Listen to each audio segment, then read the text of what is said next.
This is Coffee Number 5. I'm your host, Lara. Hi guys, how are you?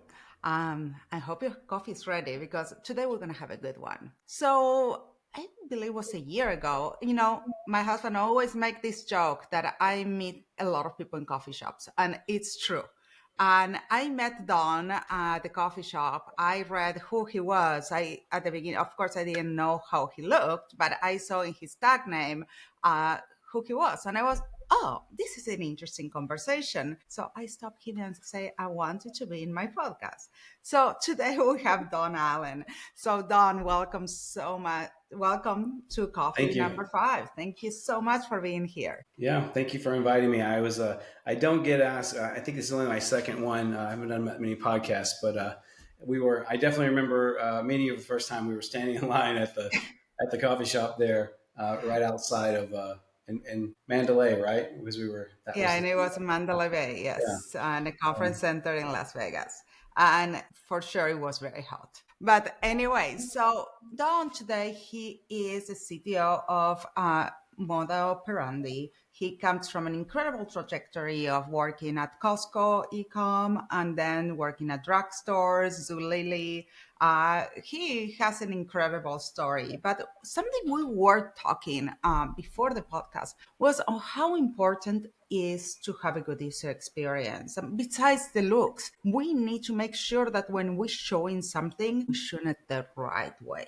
Right. So how was your experience? Because you started we're not going to hide our age here. We don't have to disclose it either. But we've been around for a while and we've been in digital for a while. I started at least in 1999. So we saw the evolution. We saw the possibilities also. That's right. I mean, when I started my kind of e-commerce journey, I have technology degrees and I was in the military for a while. But when I got out and got into e-commerce officially, it was 99 and I was at Costco wholesale, and Costco.com was we're going into our second generation website, which wound up being the third generation website by the time I left.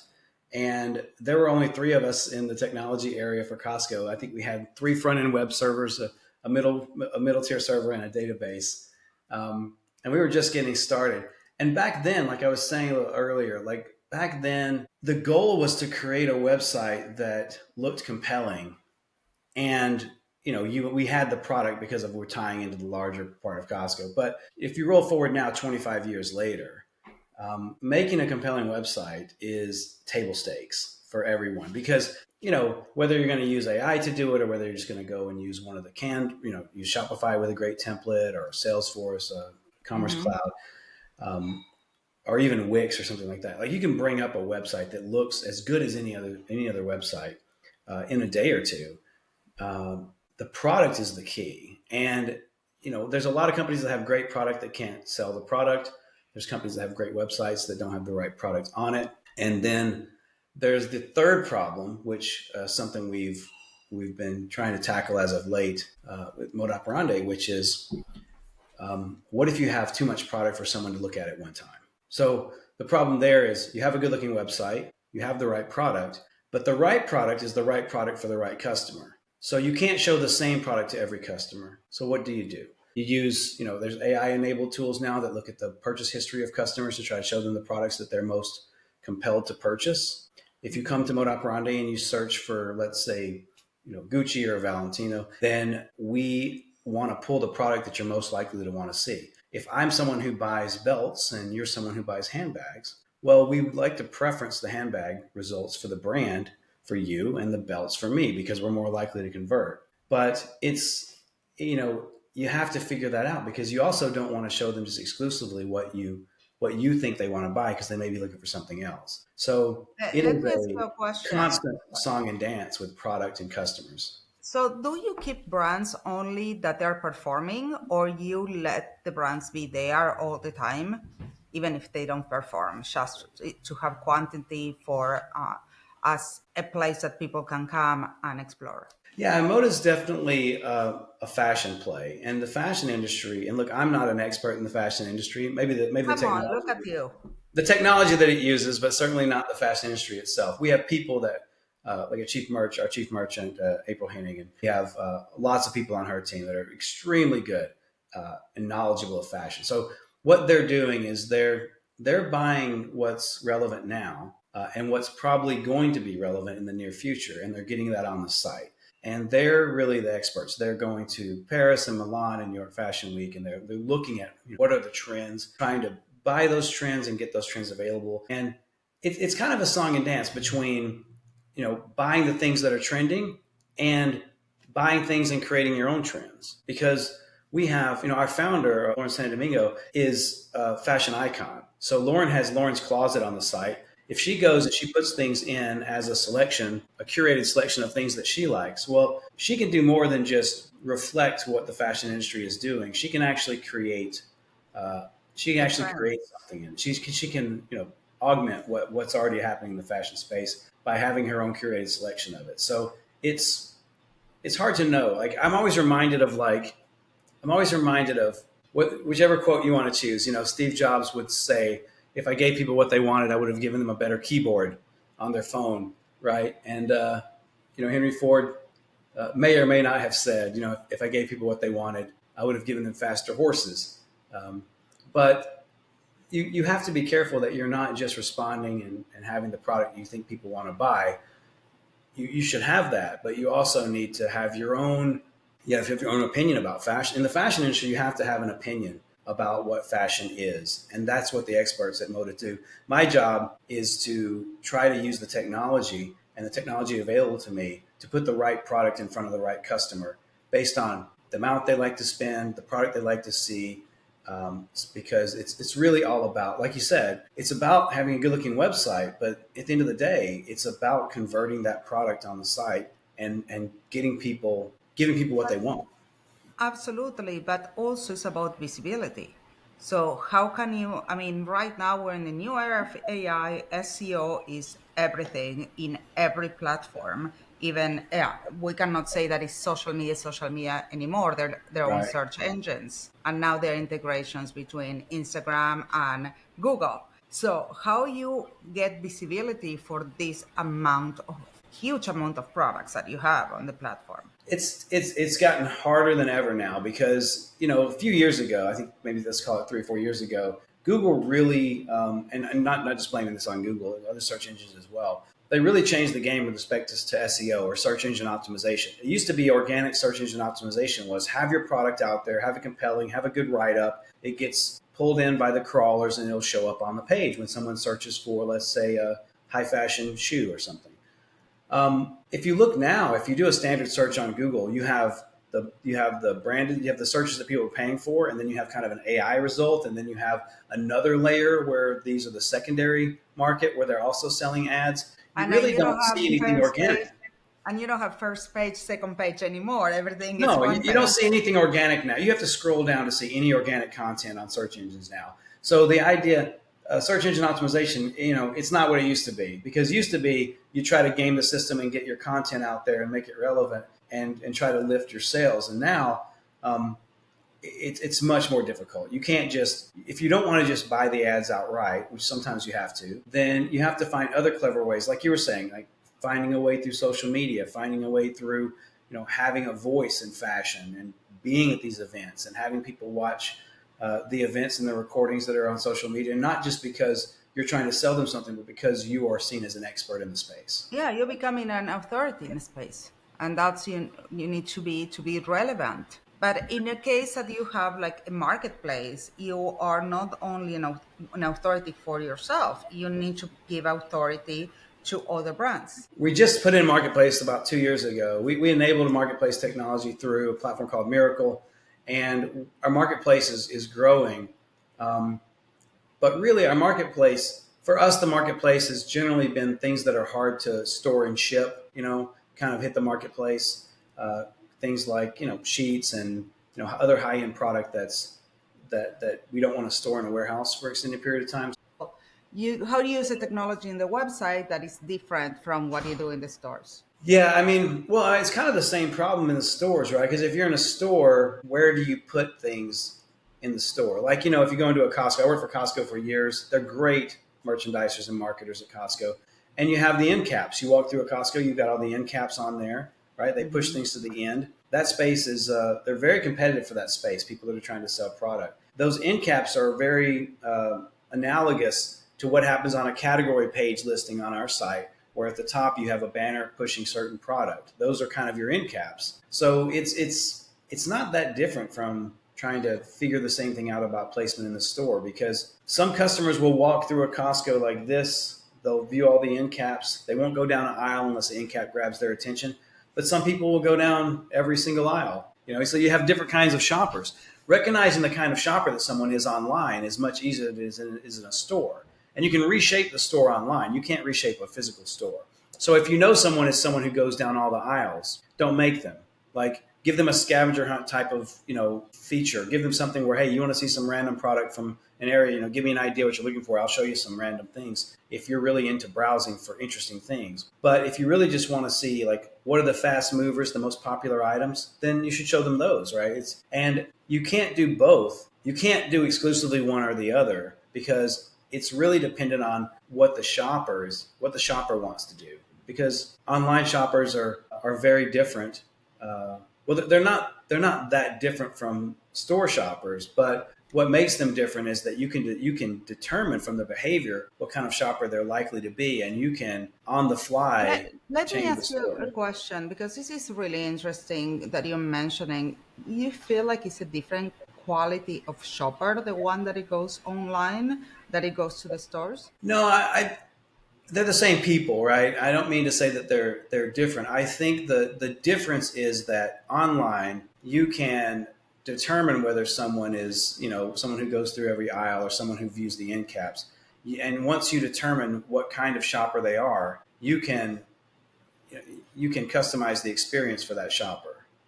Yeah, You but can't do that you can't really do that in a physical store. no, that's true. But someone in the physical store, and this is something we were discussing before, is goes can touch a product, test a product. And that's how important is when you come into the digital world, how you can Yeah. show that product, that they can see them. And I'm guilty of buying way too many times things that I thought they would be good on me and they're not. So I mean, think about it. Why is e-commerce the life-changing or kind of world-changing event that it's been? It's pretty self-explanatory. I mean, you can't walk into a store and say, "Show me everything in my size." You can't walk into a store and say, "Show me everything. I love blue. Show me everything that's in blue." Right? But you mhm. can do that online. You can search by color. You can search by size. You can store your size in your profile. You can come back and say, "Only show me things that you have that fit me. Don't show me anything that doesn't." Right? I don't want to be distracted by some shirt that I love only to drill into it and see that you only have it available in a small. Right? So you can do that online. The tools for online shopping have eclipsed the capability of the store. Moda has had a presentation storefront before for kind of a private shopper experience. Moda has always been an e-commerce. Okay. Has always been an e-commerce website. So the storefront of Moda that people think about when they're in New York, you see the vans driving around. Those were delivery vans, and we would have offices there, and we would have places where we could have kind of high value customers or top tier customers come to some of those sites and get a private shopping experience. But Moda has never been a store that everybody can walk into and walk around. We've only ever had events and showrooms, and everything else has been online. Okay.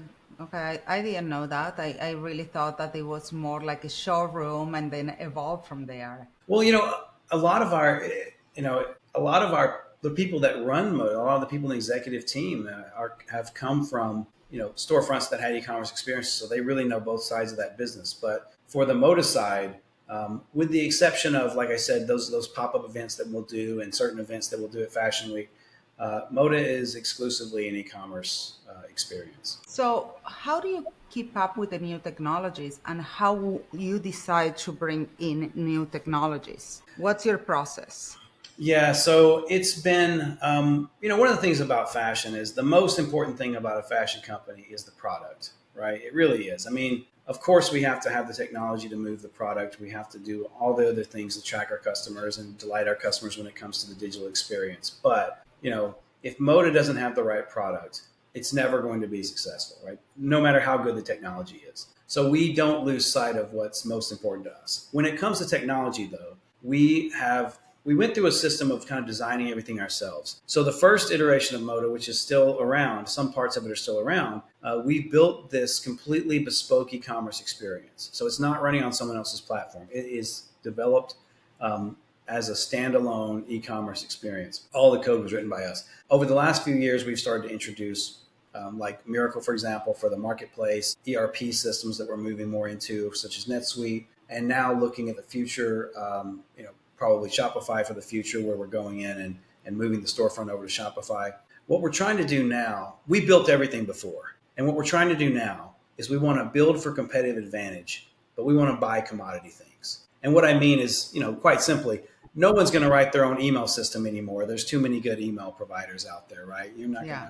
No one's going to write their own file storage system. But Moda has, even today, is running on its own e-commerce system, which by comparison, we've now evolved to the point where no one reasonably is going to write their own e-commerce site unless they have to do something markedly different than everyone else. And then, of course, maybe they would. I mean, Amazon is on a bespoke system. They'll probably always be on a bespoke system. But Moda is not Amazon, certainly by size. So we want to get onto a standardized platform for most things. And we want to save that 15 or 20% to do heavy customized code that serves a very distinct purpose for us. But we want to be able to tap into the larger ecosystem of these applications because, AI is a big emerging thing, of course. And, where is AI being built? Shopify is building AI around there. You have lots of different vendors that are building AI solutions that bolt onto Shopify. But we are on a bespoke platform. No one's building for us. We have to build everything ourselves right now.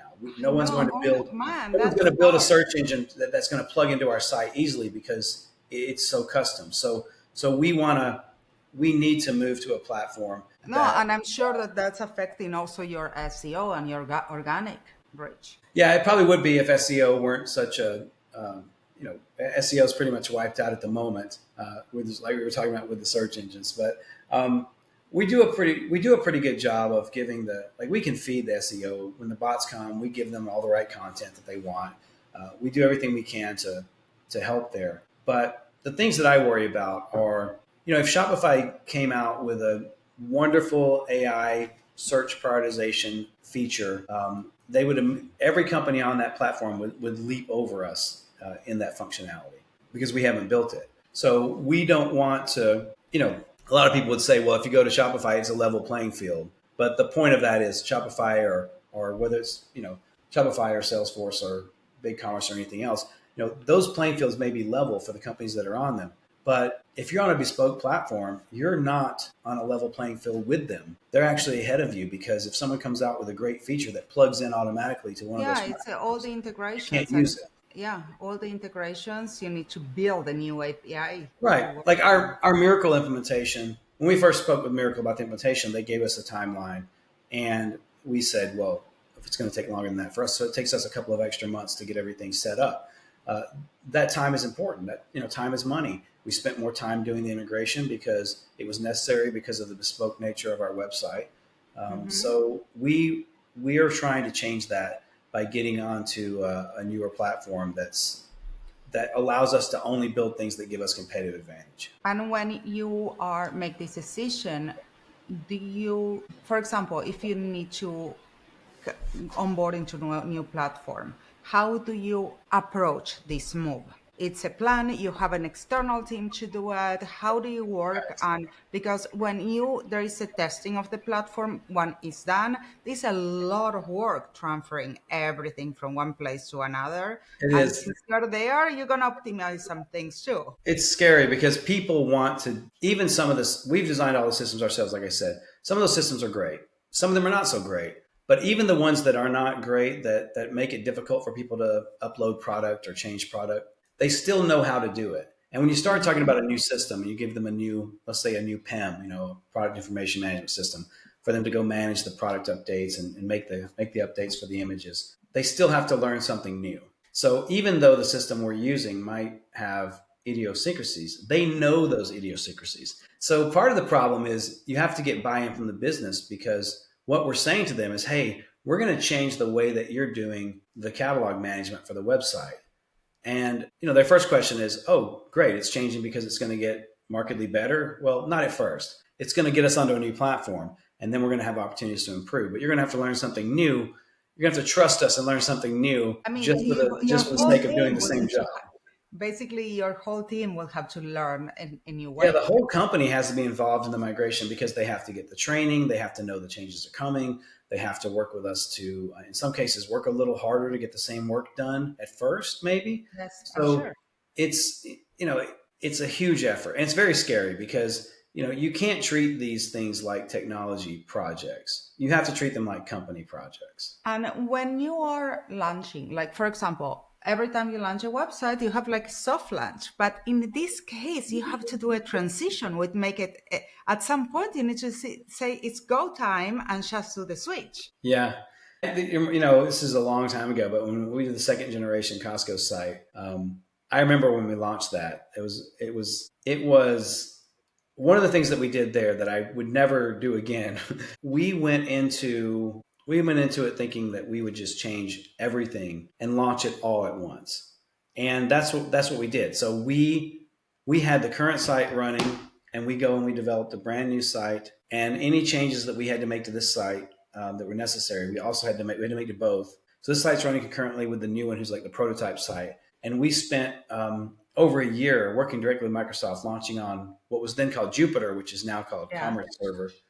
And we did this big, 18-month effort to launch this in conjunction with Microsoft and be the first e-commerce platform launching on Jupyter Commerce Server. And it felt like the right thing to do at the time, and it was a huge launch. It was very disruptive. Looking back on that, what I learned and what we've applied over the years has been break out as many things as you can. Do things and deliver them in pieces. And that's what we're doing right now at Moda Operandi. We're changing the way that we're doing product management and vendor management right now. We're going to launch that before the project even officially starts. So we're going to remove those because those are the riskiest things.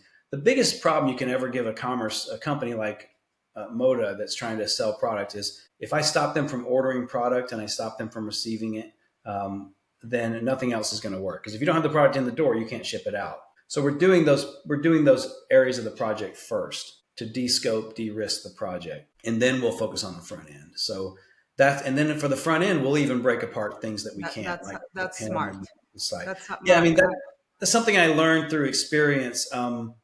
It's most of the world does it that way until it's very inconvenient, and then they'll say, "Well, let's just group these things together." And But I also, think you have to. with the tools we have today, we really can make, as long as you make this user experience, that it doesn't disrupt the way that people shop. Yeah. If you don't break the user experience, I think it's much easier to do it to break it down in pieces. Yeah, I mean the tools that we have today, 25 years later, compared to the tools that we had when we were starting in this, it's night and day.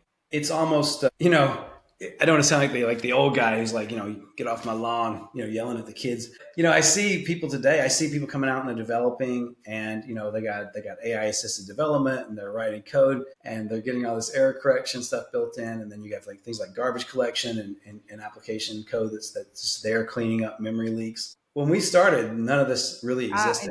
I know. If you created a memory leak, you would crash a server in a few hours. Nothing was going to come behind you and clean No, up your and mess. you have to go through all the code to get the error and find that error. I remember those days. But also, I think that gives us an advantage because we were there from the beginning. So we understand how far we came. And because in the beginning, we had to do it with very rudimentary tools.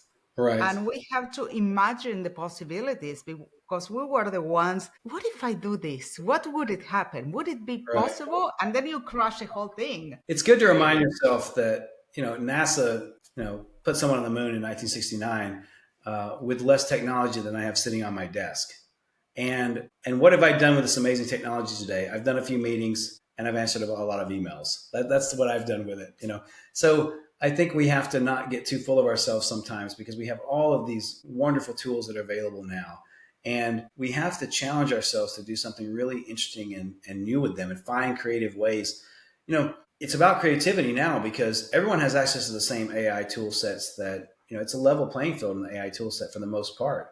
There's wonderful tools out there. And what you have to do is you have to figure out what's the best way to use them, right? We talked about SEO for a minute. On the SEO front, one of the things that we found, this is an interesting side story, but at Moda Operandi, we want to be seen as insiders in the fashion industry. Of course, we have a lot of fashion insiders. So when we write up product descriptions, we tend to talk about the brands and the brands that make them and the people that run those brands and the fashion designers. And that's interesting things when you're looking at a product and you're thinking about buying it, and it positions us as experts in the industry. But when a crawler comes across that and crawls that content, if you talk about this shirt in 5 colors and every one of them is the same designer, and we talk about the designer in the same fashion, it doesn't do a lot for your SEO. So one of the things that we did that was interesting last year, we were prototyping this in AI. We would just take this image and feed it to an AI and say, give me 20 SEO tags based on what you see. It would give us those tags and we would go embed those into the page. So when the crawler came, regardless of what the description said for the product, we would have tags built into the page based on an AI interpretation of looking at the image. And we didn't have to do that work. We didn't have to go look at it and go, hey, let me come up with 20. Just let AI do it. And AI is really good at being consistent. When it looks at 1,000 products and it tags them, it's very good at tagging them, speaking about the points of differentiation, whether that's color or size, but also speaking very consistently about the things that are consistent between the products. That's amazing. Don, thank you so much for having coffee with us. Of course. And to you guys, I will see you next week with more Coffee Number 5. Find everything you need at larashmoisman.com or in the episode notes right below. Don't forget to subscribe. It was so good to have you here today.